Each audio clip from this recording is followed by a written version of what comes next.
Hi guys, my name is Nimi and yesterday was the London Coin Show on the 2nd of June 2018, and I wanted to bring you some footage, particularly in this video, of the associated auction, the auction that is held in association with each one of these coin shows by Baldwins of St James, called the Argentum auction. I guess the process is pretty similar all over the world, maybe on a bigger scale in America. But clearly, one of the best things that you can do if you are thinking about buying an auction is go to one of the viewing days. And it's particularly critical in the UK because a lot of the coins that are auctioned are not graded. So there's no way of really knowing the condition of some of these coins from the pictures and the description until you actually go in and see for yourself. So what I did is I attended the preview just before the auction, where you can take a look at some of these coins. You fill in a form, you have to give your personal details, and then you fill in the lot numbers that you're interested in looking at. There's a lot of other people in the room as well, and eventually those lot numbers come round to you by the people who are running the administration, and you can see the actual coins that will be auctioned close up and make your own judgments. In many ways, doing it this way is a better way of buying coins than on eBay, where you can't really see anything, although you do have protection from eBay if what you get sent is not exactly what was described. However, I have found that with coins, you can photograph a coin in so many different ways to either show faults or not show faults, that even if you have very good photography, it doesn't really necessarily show you the true condition of the coin or whether it's a nice coin or not. This 1933 crown is not the rare one, which is the 1934, but it's still going to, it had an auction estimate of about £400, maybe to 450, and then there's about 18% or 20% buyer's premium attached to this after the hammer price.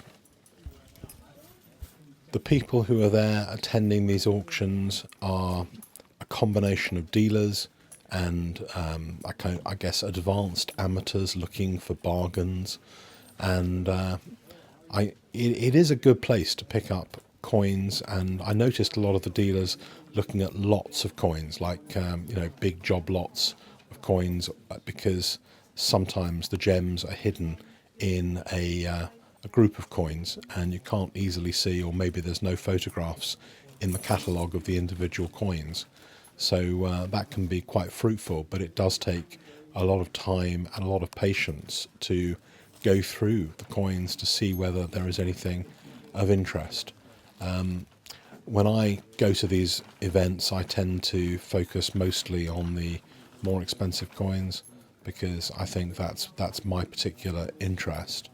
I haven't necessarily got the patience to go through hundreds of low value coins looking for one that is a gem, but I do understand that that is really a very popular way of doing it amongst certain collectors. I guess I'm a particular type of collector. But there's some interesting coins, and now I picked out a couple of lots to show you in the video, which I thought looked interesting in the catalogue. And this lot looked like it had one picture of one coin. I thought it was just one coin, but actually there's a whole load of other coins that were being auctioned at the same time, and it didn't have a very high estimate. But you can see this interesting Washington medal. A lot of these coins are not in particularly good shape, but they're interesting historically. This one I thought was particularly nice. Duke of Wellington, really nicely minted item. I guess there are probably really good versions of this without holes in and stuff, I don't know. And maybe this was a particularly devalued one because of the way it had been treated. Here's one which is like a token, Turnmill Street, which is in the middle of Clerkenwell, which is just between the West End and the City of London. And again, there was two coins in this folder, and I don't know what the other one particularly is. Somebody will probably recognise that and tell me what it is. Some kind of old Roman coin or something, I don't know.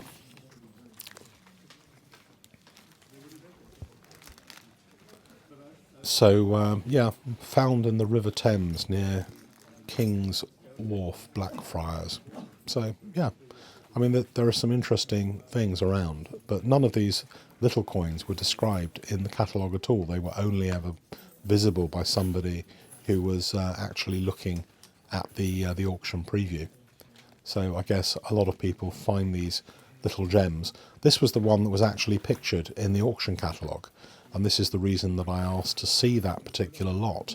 I was really interested in this token, 3D, 3 old pence token from one of the traders at Spitalfields Market. And what's interesting about this, it's got the name Spink on it.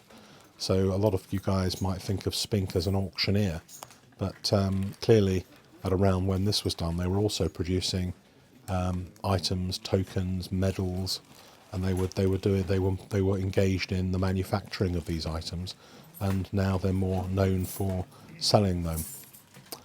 This next one, I think that this is interesting because this is a 1951 proof set, and they arrive for you to look at in this little envelope.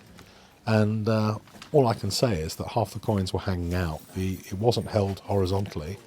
The coins, were not in very well, and some poor guy put this up for auction, and I don't think Baldwins particularly looked after it very well. And handing it round to 35 people like this in that way.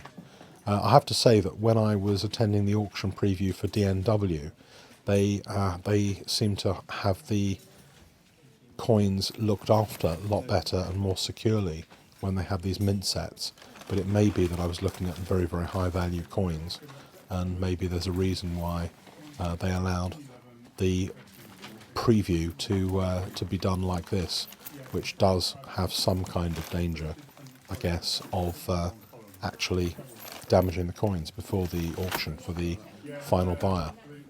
But a nice little set, not in beautiful condition, but kind of nice. I've seen one of these 1951 crowns before.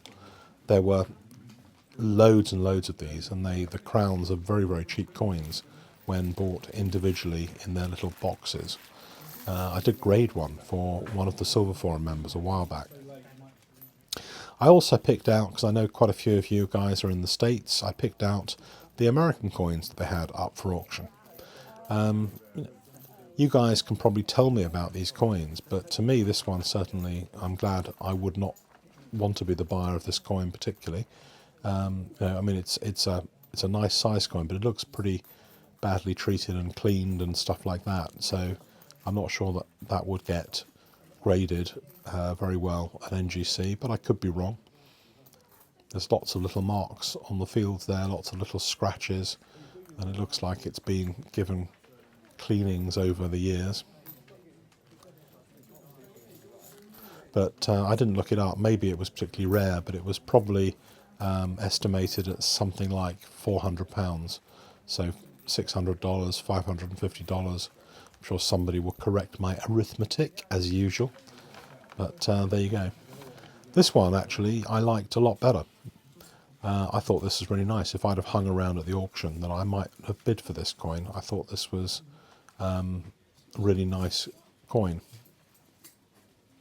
You see here a little bit of luster on it, not very much scratching, looks to be pretty well cared for, and this had a similar kind of estimate around about the $500 mark. I don't really know whether, if you are thinking about buying American coins and you're in America, I have a hunch that sometimes you might get better deals in the UK and other countries for American coins as opposed to buying in America, where the market is so much more competitive. I know sometimes if I'm looking for British coins, then buying British coins at American auction houses can also be a potentially good idea. although there is so much more money in a way floating around America compared to the UK for coins that it may be that British coins actually sell for more at some auctions in America compared to the prices they might sell for in the UK. So this one caught my eye on the catalogue. Nice early coin. It's obviously had some kind of cleaning going on there over the years, but I don't know whether that really takes away from the beauty of this coin. I don't think it really does. I think it's the kind of coin that I would be happy to have in my collection. Again, similar kind of estimate, $400-500, maybe a little bit more, and then there's of course the buyer's premium on top of the estimate. So if a coin goes for say $500, there's another $100 costs over and above that, and maybe more depending on how you pay. So hope you enjoyed that little auction preview and got a bit of an insight into the viewing day. And please like and subscribe, and even if you don't subscribe, please do comment and let everyone else know what you feel.